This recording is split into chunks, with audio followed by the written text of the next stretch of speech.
அஸ்ஸலாமு அலைக்கும் வரஹ்மத்துல்லாஹி வபரகாத்துஹு. லா தஹ்சன், கவலை கொள்ளாதீர்.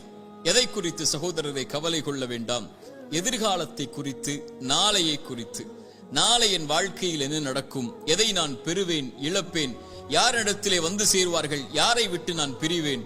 ஒருவேளை என்னுடைய தொழிலில் நஷ்டம் ஏற்பட்டால், ஒருவேளை எனக்கு வேலையை அவர்கள் நிறுத்திவிட்டால், ஒருவேளை நான் மரணித்து விட்டால் என் குடும்பத்தின் நிலைமை என்ன? பிள்ளைகளின் எதிர்காலம் என்ன? ஒருவேளை என்ற 1000 எதிர்காலத்தை பற்றிய கேள்விகளின் பயத்தோடு ஒரு மனிதன் இன்றைய நேரத்தை கழிப்பதால் அந்த பயமே அவனுடைய இன்றைய நாளையும் அழித்து நிகழ்காலத்தை தரைமட்டமாக்கி விடுகிறது.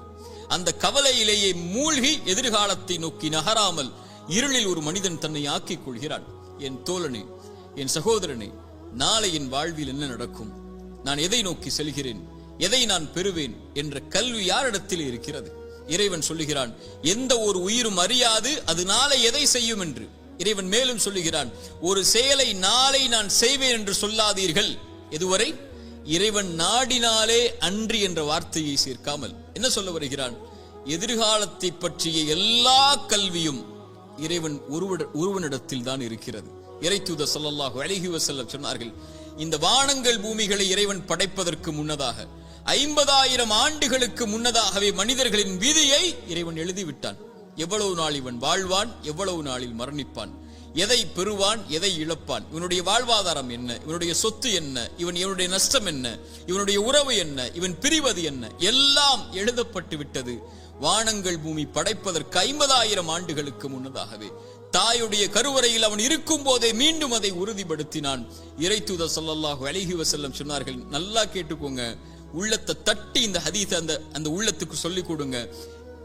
எந்த ஒரு உயிரும் இந்த உலகத்தில் இருந்து மரணிக்காது அதனுடைய வாழ்வாதாரத்தை முழுமையாக்காமல். சுப்ஹானல்லாஹ், மீண்டும் சொல்கிறேன், எந்த ஒரு உயிரும் இந்த உலகத்தில் இருந்து மரணிக்காது அதனுடைய வாழ்வாதாரத்தை முழுமையாக்காமல். இவன் எதை பெறுவான், எதை இழப்பான், இவனுடைய சொத்து என்ன, இவனுடைய செல்வம் என்ன?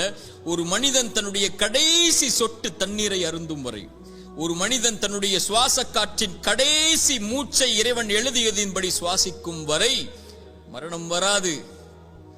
ஏன் பயப்படுகிறாய் எதிர்காலத்தை பற்றி? இது எழுதப்பட்டு விட்டது உன்னுடைய வாழ்வாதாரம். எதை பெறுவாய் என்று, எதை இழப்பாய் என்று. நீ செய்ய வேண்டியதெல்லாம் அதை நோக்கி நகர வேண்டியது மட்டும்தான்.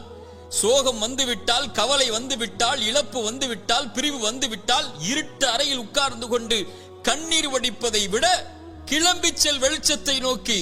உனக்கு பெற இருக்கின்ற அதிசயங்கள் ஏராளம் உன்னுடைய எதிர்காலத்தில். அதை நோக்கி செல் என்பதுதான் இறைவனும் இறைத்தூதரும் நமக்கு காட்டக்கூடிய வழி. மூசாவுடைய தாயிடமிருந்து பாடம் படிப்போம் வாருங்கள்.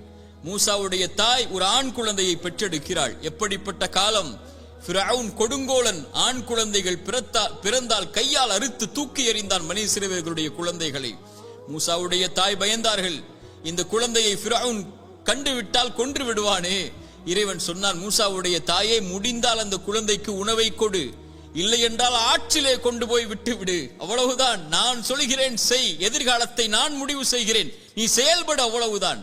என்ன செய்வேன் தெரியுமா? நீ ஆற்றிலே விட்டால் இந்த குழந்தையை உன்னுடைய கரத்திலே மீண்டும் நான் கொண்டு வருவேன். எப்படி? இறைத்தூதர் மூசாவாக.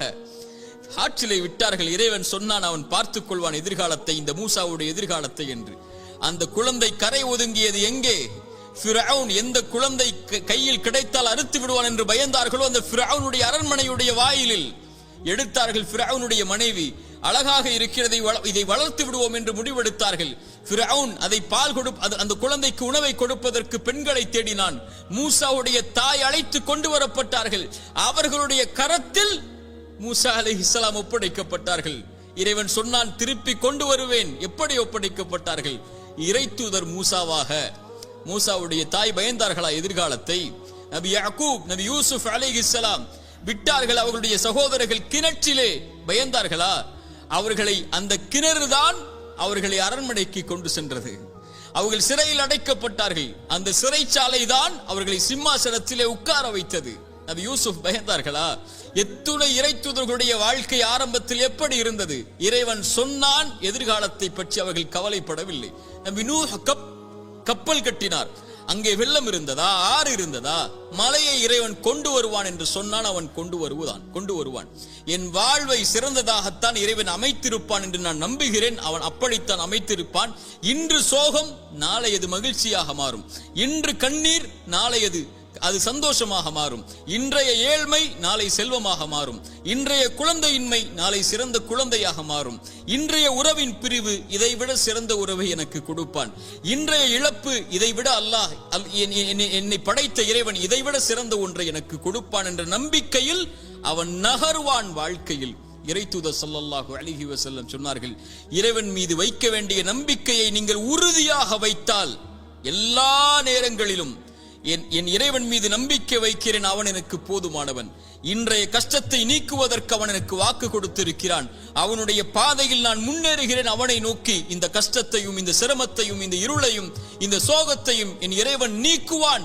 அவன் நாடிய போது இதைவிட சிறந்த ஒன்றை எனக்கு கொடுப்பான் என்று இழப்புகளையும் நஷ்டங்களையும் ஏமாற்றங்களையும் அவதூறுகளையும் அவமானங்களையும் பற்றி கவலைப்படாமல் கண்ணியத்தையும் வெற்றியின் பாதையிலும் பயணிக்கக்கூடிய ஒரு மனிதன் இறைவன் மீது நம்பிக்கை வைத்தால், இறைத்தூதர் சொன்னார்கள், ஒரு பறவைக்கு இறைவன் எப்படி உணவளிப்பானோ அது போன்று உங்களுக்கும் உணவளிப்பான்.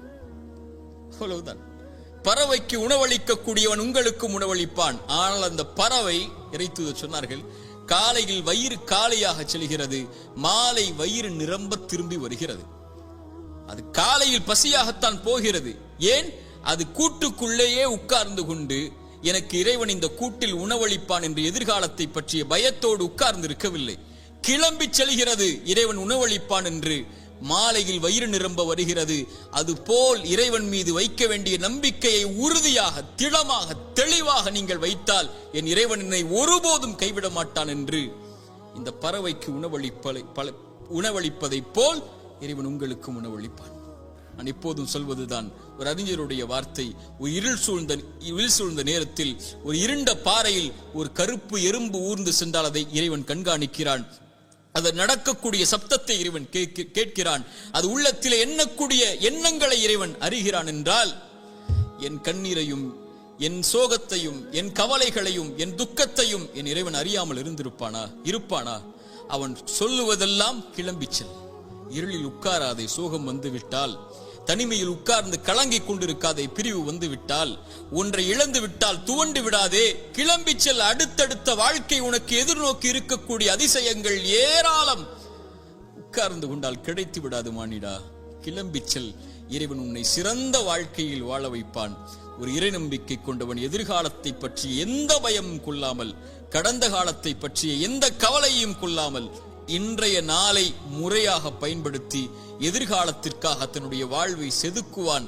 என்ன நடந்தாலும் எது ஆனாலும் என் இறைவனின் நாட்டத்தின்படிதான் நடக்கும் என்ற நம்பிக்கையில், அது இறைவன் நாடியதை நான் பெறும் வரை எனக்கு மரணம் வராது என்ற நம்பிக்கையில் அவனுக்கு இறைவன் அமைத்த நேர்த்தியான நேர்மையான அந்த விதியின் மீது நம்பிக்கை கொண்டு அப்படிப்பட்ட இறை நம்பிக்கையாளர்களாக நாம் மாறினால் நம்முடைய எதிர்காலத்தை பற்றிய கவலைகள் நம்மை விட்டு மறையும். இறைவன் அந்த பாக்கியத்தை எனக்கும் உங்களுக்கும் தரட்டும். அகூலு கௌலி ஹாதா அஸ்தக்ஃபிருல்லாஹ் லீ வலக்கும். அஸ்ஸலாமு அலைக்கும் வரஹ்மத்துல்லாஹி வபரகாத்துஹு.